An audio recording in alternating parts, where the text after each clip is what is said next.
Good evening. The community of Franklin County, Indiana is in mourning tonight. A little boy, the 4-year-old son of a sheriff's deputy there, shot dead in his own home. What appears to be a terrible accident. This boy's death is affecting more than just his family. 9 News reporter Adam Marshall is live in Aurora. Adam, you spoke with the sheriff there, and I understand he had a hard time controlling his emotions.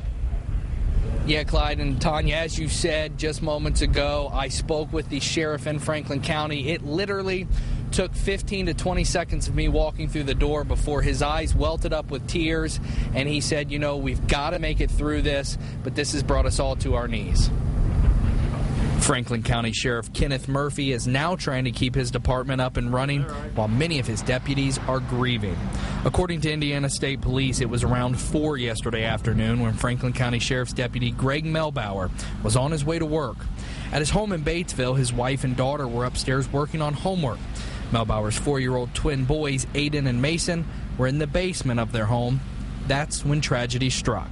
And in that area, there's kind of like an office that's kind of a work in progress or under construction right now, that their father, who is a Franklin County Sheriff's deputy, had a lot of his uniforms and other law enforcement equipment down there.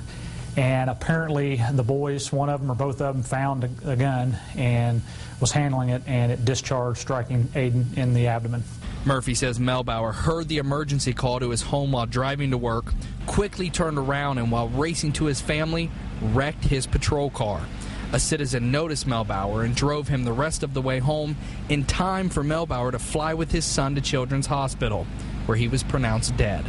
Greg's devastated, as anybody would be. He's a great father, a great police officer.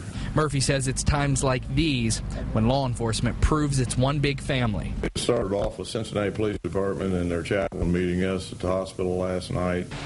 Exactly who the gun belonged to or how the 4-year-olds were able to find it and fire it remains under investigation.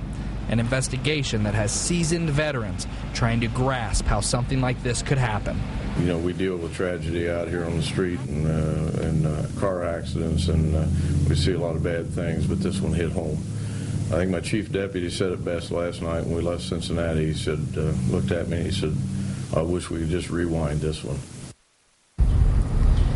And as far as if any criminal charges will be filed, investigators say that is completely up to the Franklin County prosecutor and could take weeks or even months before a decision is made. Clyde, Tanya. Heart-wrenching story. Adam Marshall reporting live in Aurora.